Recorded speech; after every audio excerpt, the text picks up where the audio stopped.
Hi, everybody, and welcome to the Onside podcast. This season, as you know, we're taking a deeper dive into women's entrepreneurship here in Canada, and we're highlighting amazing women entrepreneurs and leaders who are working to make our ecosystem more inclusive and driving real change. These fireside chats are being brought to you as part of the Onside Start Now Incubator project, which supports diverse and intersectional women to start and grow their businesses all across Canada. I'm your host, Alex McCann, and we're so happy that you're joining us this season. And for this episode, today we're going to be speaking with the amazing Chantal Brine, who is a CEO and founder of EnPointe. Originally from Bermuda, Chantal made Nova Scotia and Atlantic Canada her number 2 home after graduating from St. Mary's University. In 2018, after reconnecting with her passion for helping others to find careers that they love, she started a journey that would become EnPointe. Now she leads a team committed to helping organizations leveraging mentorship as a tool to support their careers and their development. Working with post-secondary educational institutions and not-for-profits, Chantal is on a mission to help 1 million people lead fulfilling careers. Outside of her work, she also does a lot of great things and supports a number of groups with similar passions for helping people to be their best selves, including Women in Communications and Technology Canada, the Halifax Partnership, Unity Charity, and Techsploration, to name a few things. So, Chantal, welcome to the show. Awesome. Thanks, Alex, for having me. I'm really excited that you're here. We got a chance to meet probably in person over a year ago. It's kind of like the COVID brain still is kind of like working there for me a little bit. But so I'm so glad that we're able to meet in person during this month, which is a very exciting month for us, which is National Mentoring Month. And Chantal, you're originally from Bermuda, which it's winter here. So I'm only daydreaming about like the sunshine and the warmth. What led you here to Canada, in Atlantic Canada? Yeah, it wasn't the weather. The irony, Alex. And thank you so much for having me. I'm very excited to be here and talk all things mentorship, and we'll get into that. But I was talking to my family back home this morning, and they're talking about Bermuda winters, and it's cold. And I'm sitting there looking out my window and like it's snow. I'm like, guys, come on. Yeah, it was -8 the other day. Like, yeah. They're probably like, it's +8. I can't believe it. It's a thing, right? It's all relative. Absolutely fair enough, right? But we won't do the Atlantic Canadian thing and just talk about the weather. I originally came to Nova Scotia to go to school. So you mentioned St. Mary's there in my bio. Really, really thankful for my opportunity to go to SMU. Met some amazing professors. Had an opportunity to participate in co-op, which didn't even know what that was when I came here. And that is what, was the start of many, pieces coming together in terms of actually me living here and having Nova Scotia and Atlantic Canada. And it is home number 2, right? Not 1 and 2, but they're both my homes. And I feel very lucky that I get to have that. Nova Scotia and Atlantic Canada has been a place of opportunity for me. I feel very, very thankful for being able to do what I do. I love what I do, and that doesn't mean there aren't hard days. That every other entrepreneur out there knows that, right? Despite even entrepreneurship and all of our careers, there are ups and downs, but I'm very thankful for the opportunity that I get to wake up, do work that I care about, work with an amazing team, work with amazing clients across the country. And I don't know that I would have been able to do that if I, had stayed home. Back home, it's insurance, reinsurance, accounting, and finance. And I am none of those things, Alex. Like I'm people, I'm relationship, I'm story.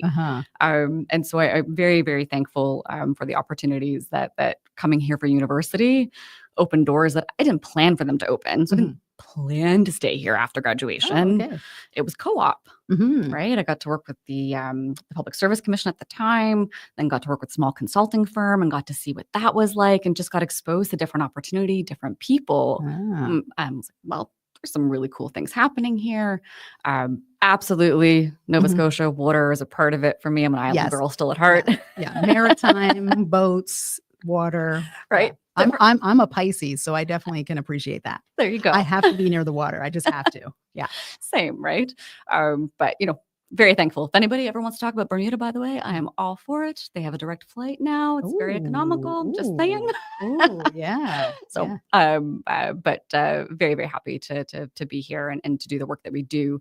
And big part of that actually is working with international students, with a number of organizations as a former international student myself who made Nova Scotia and Atlantic Canada home, and have been welcomed here, have found opportunity here that, again, it would have been different had I gone back. So it's a very cool part of my journey that I get to bring that with me in the work that we do every day. Yeah, that sounds exciting. So you made the transition to Nova Scotia. If you'd stayed in Bermuda, maybe you'd be doing finance, accounting, all those fun things, which we all need. We need these things. 100%. We need these things. And I'm sure that people who are down in Bermuda doing these things, they're still people. They're like people persons or whatever, but a little different, a little different vibe here for sure. Yeah. Now, it's interesting you talk about co-op at Onside. We've had a number of co-ops. One of our co-ops just left us, Megan. She really helped us with our podcast and our marketing and all that kind of stuff. She's at Acadia.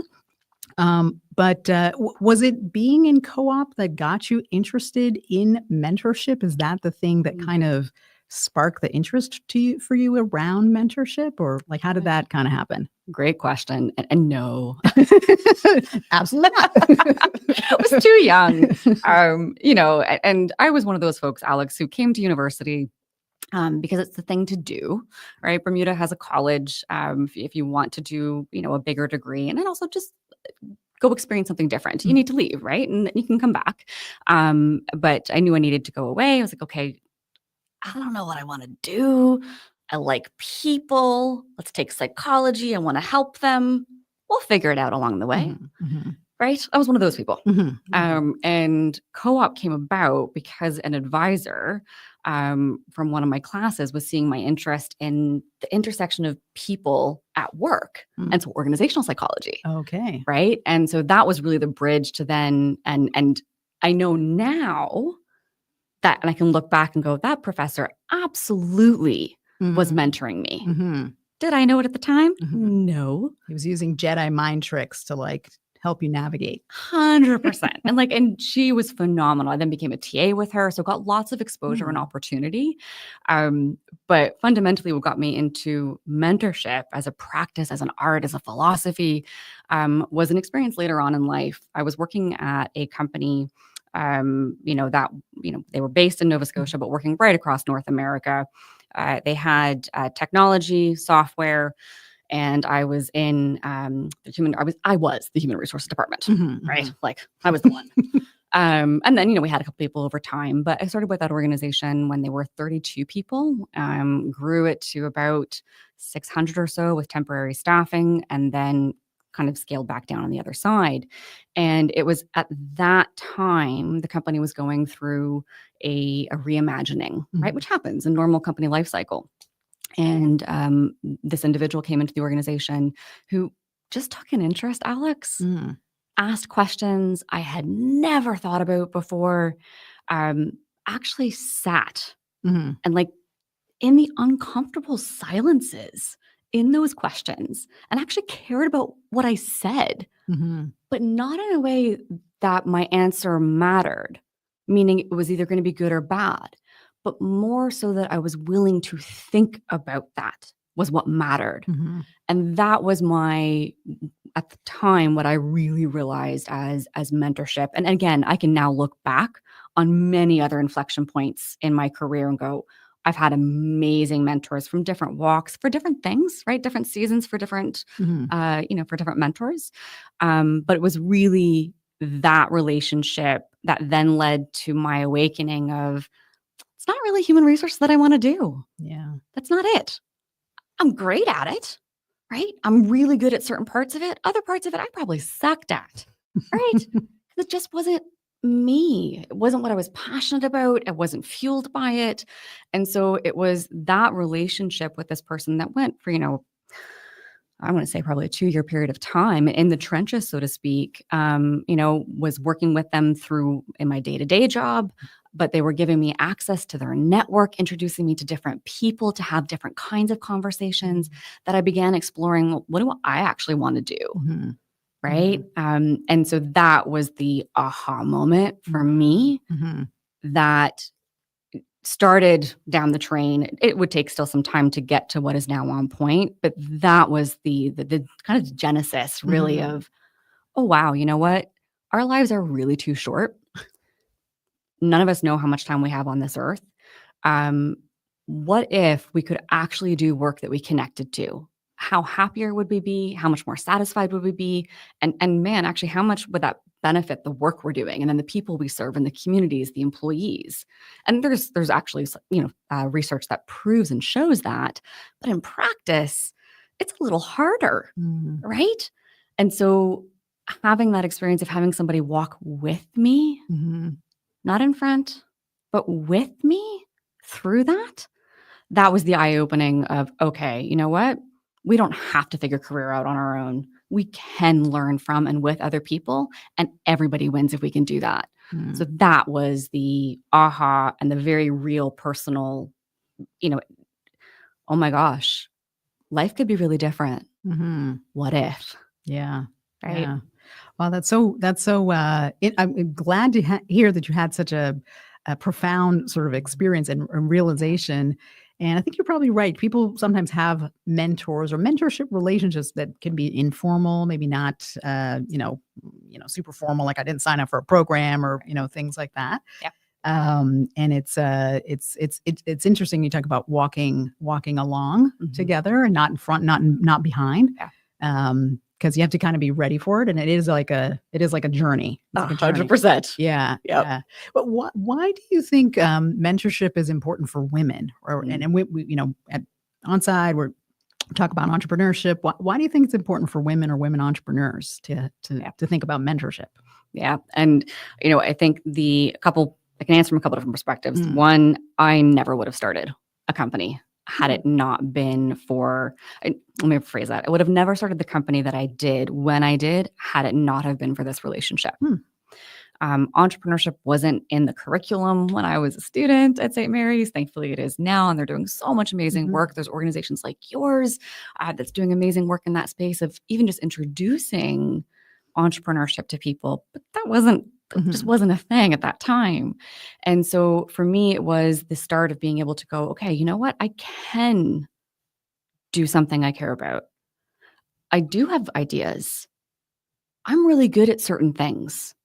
And if I'm willing to push myself in outside of comfort zones, play to my strengths, talk to more of those right people, galvanize, and actually just find the thing, so to speak, right? Which is always the hard part, I think, of starting a business. But we'll talk about that later on. But that's part of it in terms of, for me, it was the confidence. So like when I talk about mentorship, I talk about the underneath, so the kind of below the iceberg stuff, which is the hardest. That's our self-talk, right? That's all the things that we have grown up hearing. Some of it we've let in, some subconsciously. It's both our positive and our negative views of ourselves. It is the things that get in the way of us taking the steps that maybe we really, really want to do, right? And so for me, that is the first biggest benefit of having a mentor, particularly if you're going to go down the road of entrepreneurship. Like, there's no path for this. My mentor would talk about, you're in the forest and you got a machete, right? And maybe you got a machete, maybe you don't, maybe you're using your hands to start, right? And you're creating the path.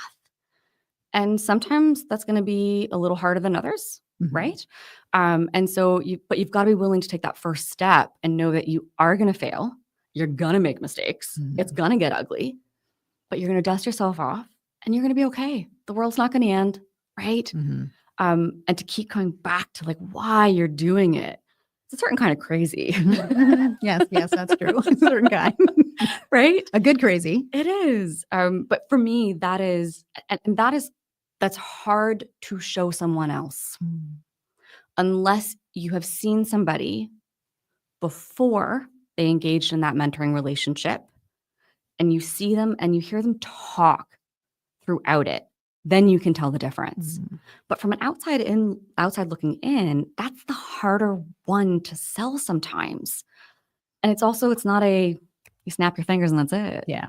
Right? It is that journey. It does take time. You're talking about building trust, right? And we all move differently when it comes to that. But for me, and what I've noticed in working with organizations, like the forum, like Women in Communications Technology, like Techsploration, the Dalhousie Computer Science, We Are All CS program. We're working with a financial company, their Women's Employee Resource Group. There are nuances when it comes to women's journeys in career and women's journeys in entrepreneurship, that when you can actually just say it and have somebody who maybe they've been with it or they've gone through that similar, right?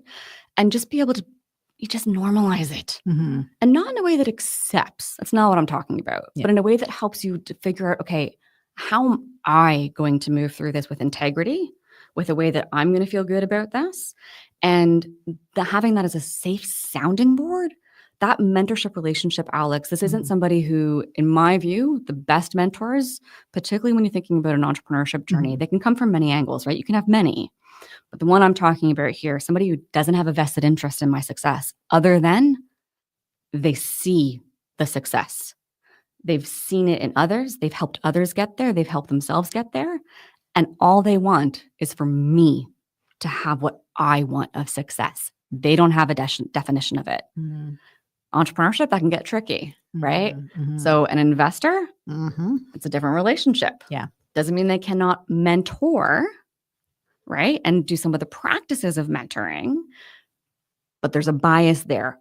100% it makes sense, right? A partner, there's a bias there. Again, makes sense. So I would encourage, everybody, surround yourself with different kinds of mentors. And if you can only find one, find somebody who can be truly objective.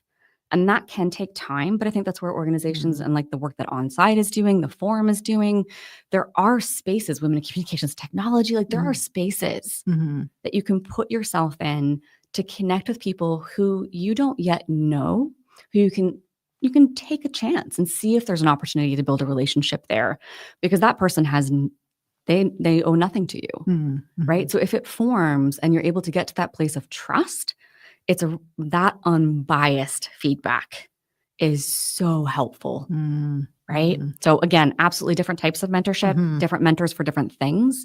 But I fundamentally think as female entrepreneurs, we need a cheering squad. And not just the people who are going to say like, not the rose-colored glasses kind. Not the like, oh, everything you do is amazing. Right. That was actually crap. You need to do better. Right. But in a nice way. In a way that it actually goes, okay, I'm not going to do that again. There was this time early on in one of my mentoring relationships, that one of the most pivotal for me, where this individual also had access within the company that we were both in at the time. So there was a bit of actually some sponsorship happening as well, which for female entrepreneurs, harder, right? Like you can't, but you can look at it through the lens of maybe having an investor act more as a sponsor. So opening doors to funding, opening doors to resources, to networks.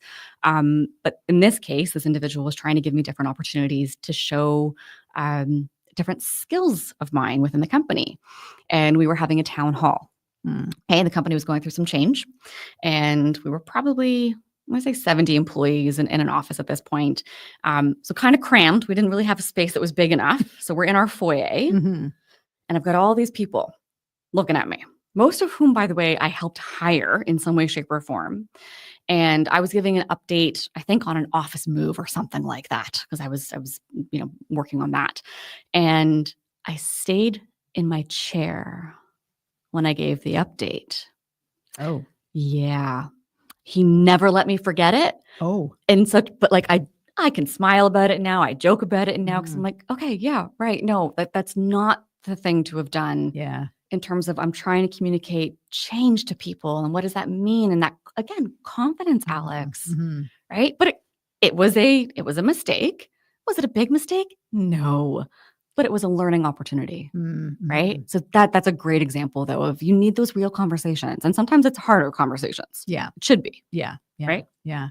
I was just listening through all the things you were just saying, and when you started off in the beginning with the machete and the whatever, I just had this like image in my mind of being like in a jungle, the entrepreneurship jungle, and you've got like a machete or like some kind of small thing and trying to whack your way through to get to the gold at the other end. And it's definitely much more helpful if you have people, along the way trying to, encourage you, guide you, be that kind of sounding board. So yeah. Well, you talked a little bit about different kinds of mentorship, and I also mentioned kind of like formal and informal, and those kinds of things. Are there different kinds of mentorship? Like, what are the different kinds of mentorship, or what have you seen?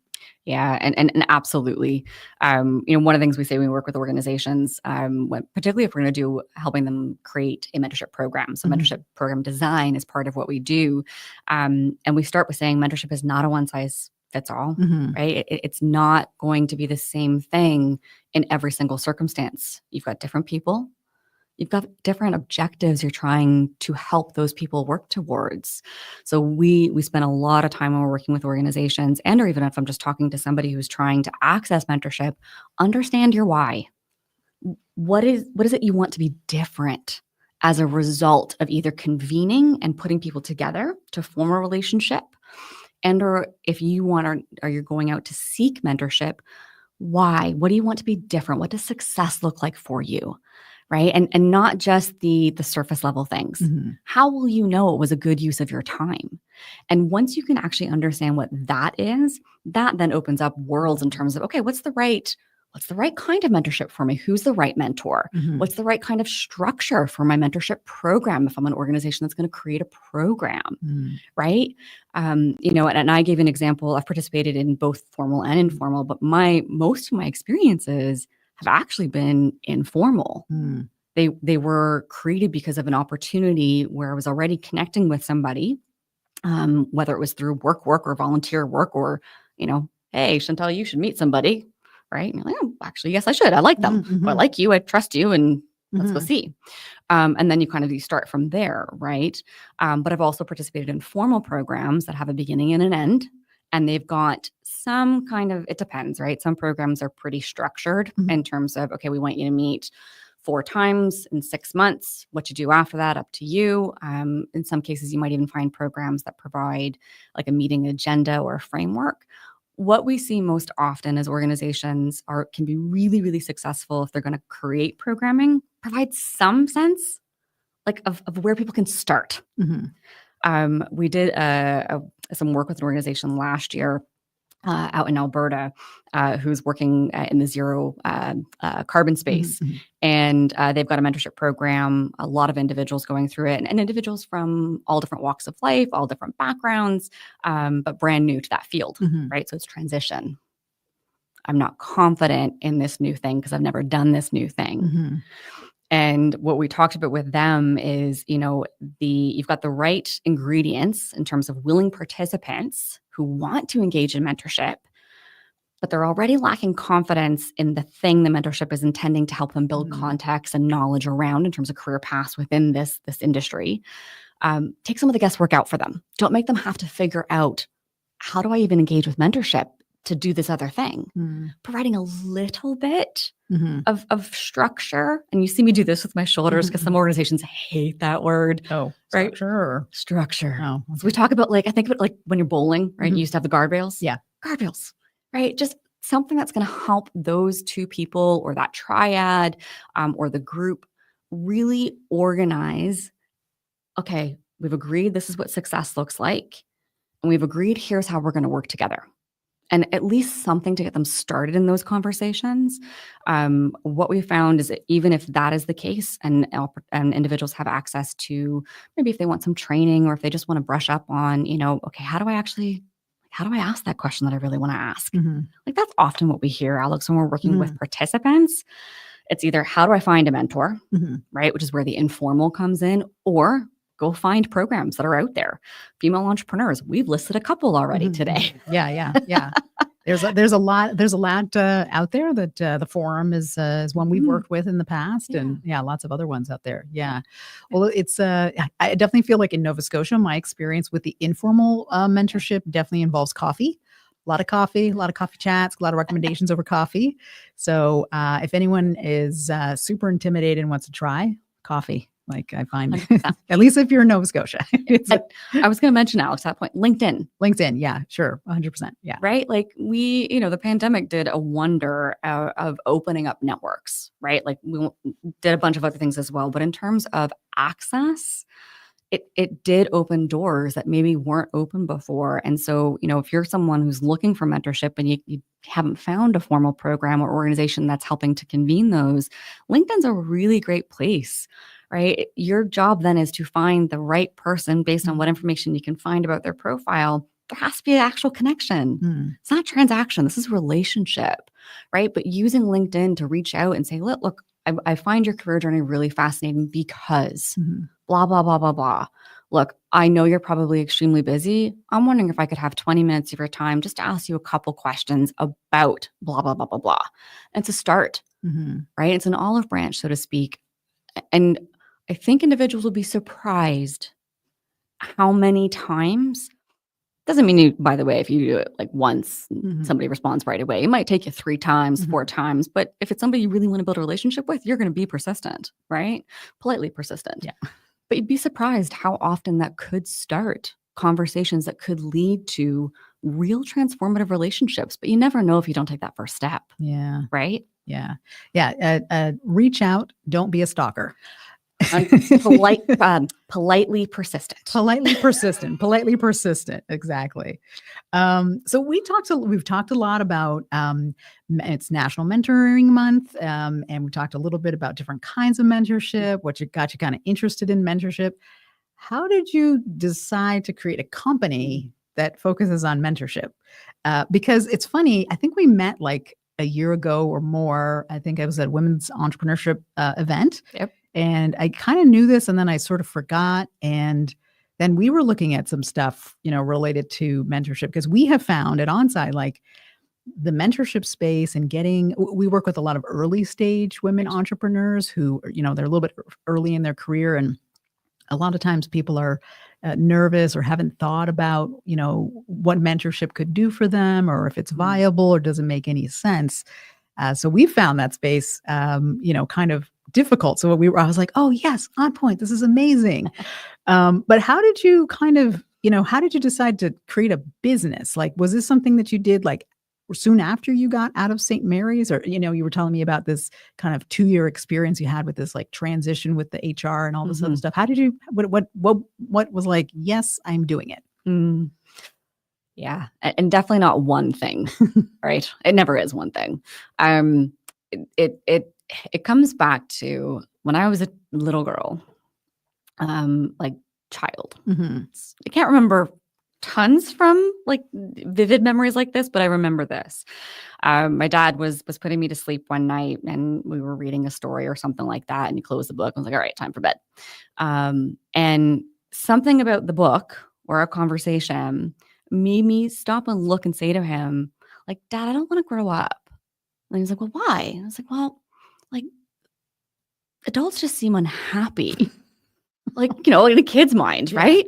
I said, well, it had a conversation at that point. It was like, life is ups and downs, right? And that stuck with me, Alex. And so when I then say life is too short to do work you don't care about, for me, it is rooted in that early understanding of like life is short, right? And in a child's mind, not in the way that I know it now as an adult, but thinking about it from the perspective of, man, what if we could help people spend their careers, which is like 80% or more of our lives, right? If you're an entrepreneur, it's definitely more. Like, it's a big chunk of our lives. So for me, it felt like, okay, if that's the space, we know people spend tons of time there. I was hearing on the radio so much when it used to be that, you were driving, again, pre-pandemic, oh, it's Monday. I was like, who wants that energy, right? And it's Friday, yay, weekend. It's like, oh, okay, this feels like a slippery slope here, and that we're just wishing life away. And again, what's happening between Monday through Friday? Well, not for everybody, but it's work. What if people could do work that fueled them, that energized them, and gave them the economic means of whatever success looks like from that perspective? Like, what if? How might the world be a better place if that was the case?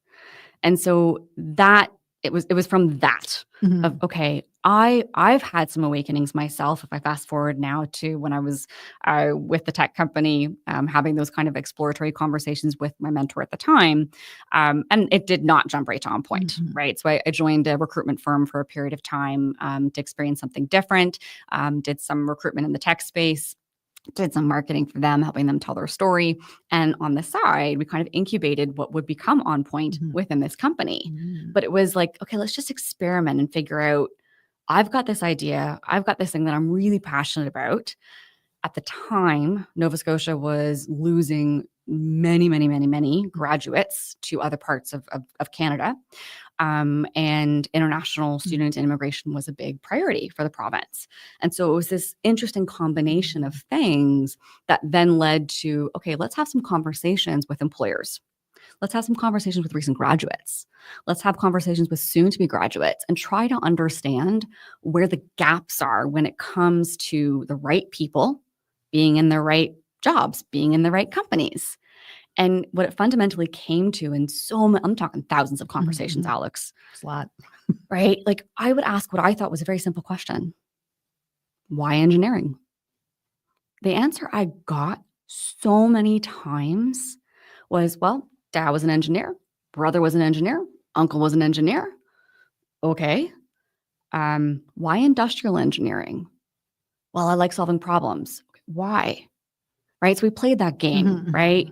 Finally getting to the core of it. And what it, for me, illuminated in many of these conversations was, okay, people aren't aware of and or aren't tapping into, what do I actually care about? What am I passionate about? What am I good at? What do I want to do in this world? Or they had a sense of this, but they had no idea how to connect that to reality, to the job market, to career building. And so it was like, I think I could help people figure that out. Now, how do we help people figure it out? And that's where mentorship became in. Mentorship is the vehicle we've been using to help people figure out how to build meaningful careers. It's confidence, it's skill, it's network connection, right? So long-winded answer, but it's a journey. No, that's interesting. That's interesting. Well, you mentioned a little bit about kind of being incubated and things like that. What was kind of like the hardest thing about starting your company? Like, did you just like add water and mix and poof, there you go? Or like, what was there anything like that? Like, what was the hardest part about getting kind of started with creating the company? And was it always called EnPointe from the beginning, or? Yeah. Okay. And man, oh man, the things you learn, right, when you go through the process. I spent so much time thinking about the name, like inordinate amounts of stress and pain. Okay. That's like nobody else really cares but you, but it had to matter, right? So, it came from just a teen time backstory. I used to dance, and like from the time I was, 3 years old till 18, right? And I left Bermuda, and when you learn to dance on point, like it's a feat, right? That you need to build up the strength and the muscles and the grit. There are tears involved. No, my mother was a ballet dancer for a while, so I've seen the point shoes. I don't even know how you can do that. It's a certain kind of torture, but we inflict it on ourselves. So it looks beautiful. Well, there you go, right? But it takes strength to do that. But when you finally you rise up onto the tip of your toes, that feeling, Alex, that's what I wanted to help people feel when it came to finding their sweet spot. And then also that Urban Dictionary, like on point, perfect, right? Yeah. But I mentioned that story because it was a series of like little things that at the time didn't feel little. And, I can look back on it now and I grin. I'm like, my God, that was ridiculous, right? Like there are much bigger things to focus on. Again, at the time that I started, the incubators that actually exist now weren't as prevalent. And we didn't really fit at the early stages because I didn't know what our model was going to be, right? So getting in my own head, like, is something that I think like we all do. As female entrepreneurs, as a female who then decided I was going to have a tech component to my business. My background is not technology. I'm not a software developer at all. You don't want me in that. Fair enough. Right. So there are all these kind of the internal battles that, again, I'm very fortunate, thankfully, that I had good relationships with mentors that I could be like, all right, look, here's what I'm getting hung up on. I just need you to call me out my BS. Like, but I'm stuck. I am stuck. Right. But the bigger things are things that I think every entrepreneur goes through. And it's not the starting. It's the reinventing. It's the moving with your market as your market is evolving, and trying to do that actually before, right?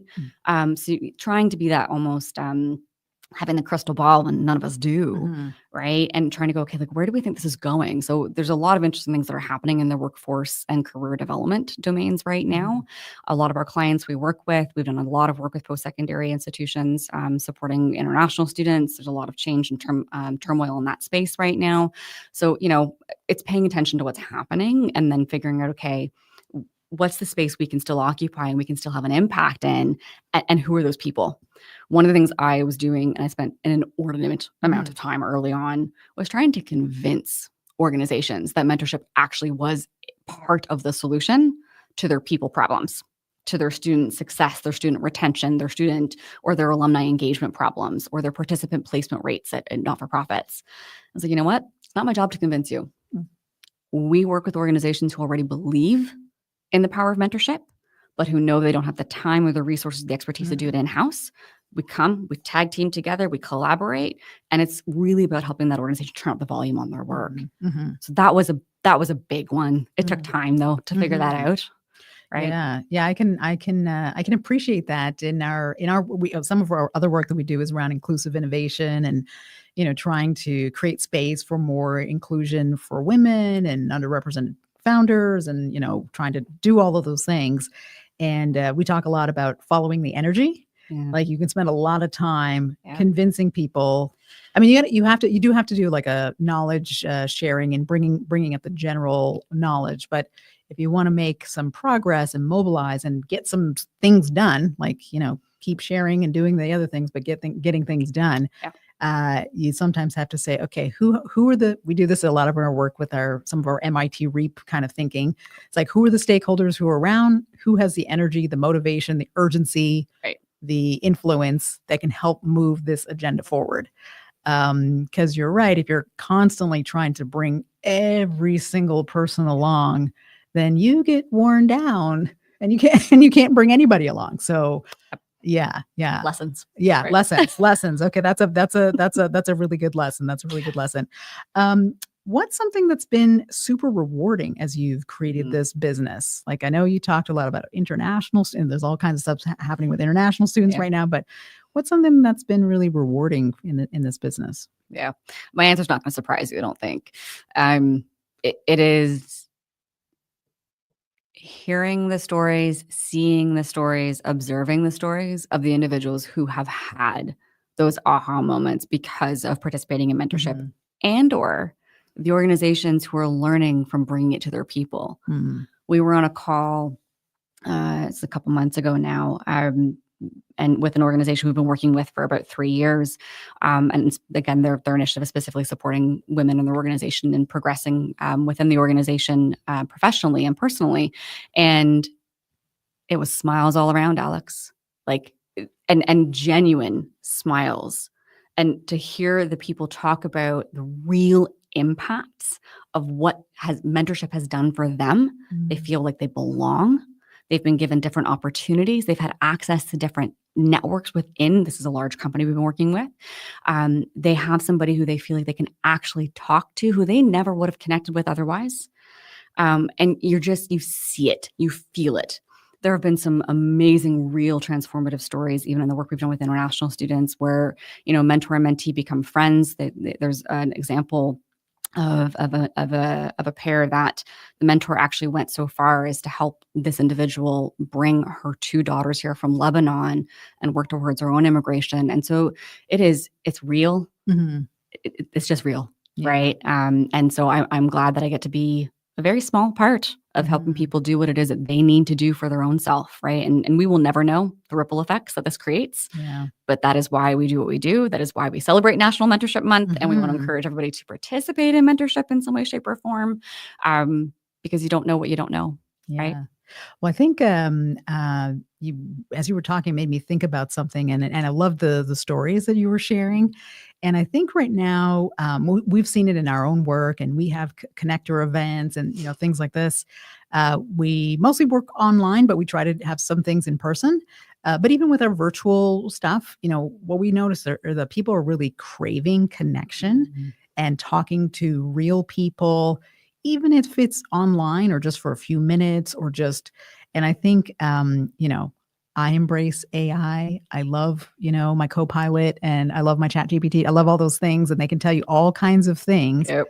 But I think the mentorship from a human, hopefully at least for now, Yeah. I think that's something that people are really craving, and having someone who can help them kind of navigate through all the turmoil and the things and the whatever that's happening, Mhm. and provide a bit of a filter, because there's just Mhm. so much information out there. It's like it's overwhelming. Yeah. So I really see the benefit of that. Um, I think, we talked a little bit, and, the Start Now Incubator, we're focused on helping diverse intersectional women, whether they're rural women, women in the North, BIPOC women, like all kinds of women, access opportunities to improve their mentorship skills and hopefully start and grow businesses. Yeah. What are some things you think maybe that our audience should Mm. know about? Love it. And in terms of, I think my first one, mentorship is for everybody, for all of us. Mentor, mentee, we probably have been in both of those roles at different times in our career. There are benefits from both, right? And the benefits don't just translate and show up in professional life, Alex. Mhm. They show up in all parts of our lives, right? So my first is put yourself out there. Mm. Go find an opportunity where you can learn with somebody. Be both a mentor and a mentee at some point in your career, many times in your career. Mhm. For my fellow female entrepreneurs, it can be really lonely. You know that already. Having a mentor takes some of that alone away. So I would strongly encourage you, find somebody who you connect with on one piece, but is different enough from you that can challenge you appropriately, and help you access the things, the confidence, the skills, and the people that you need. And don't stop. Like rinse and repeat. Keep Mhm. doing, right. Like lifelong learning is a real thing, and fundamentally, then, if you're in anywhere in Canada and you're paying attention to this podcast, come join us for some of the activations we're going to be doing together later this month and That's in right. February. That's right. That's right. Thank you for the plug. Thank you for the plug. Yes, we're going to be doing some amazing work with EnPointe to have some virtual networking and some in-person. So if anyone's coming to our Radiant Voices, which will be February 22nd, you can join us, and we'll have some mentoring events there so people can get a feel from it. Not too intimidating. Good way to kind of experience some of that. So, and if people want to know more about you or EnPointe, what's the best way that they can connect with you? Yep. Two things, getonpoint.com. And it's just, this is the branding lesson, folks. It's EnPoint, the dancing coming in. Yeah. I'm also on LinkedIn and not hard to find. Yes. It's good you said the EnPointe, because when I type it really quickly, it always goes to EnPointe. And I'm like, no, it's not the end point. It's on point. So Branding lessons, Alex. yeah. And I didn't think about the ballet thing, but now that I've got that in my mind. Yeah. And also, I'll thank our listeners today. Please like and subscribe to our podcast. You can find more about the Start Now Incubator and our upcoming programs and our mentorship stuff that'll be happening soon at startnowincubator.ca, or you can also check out our website onsidenow.ca. So thanks very much, and we look forward to seeing you guys next time.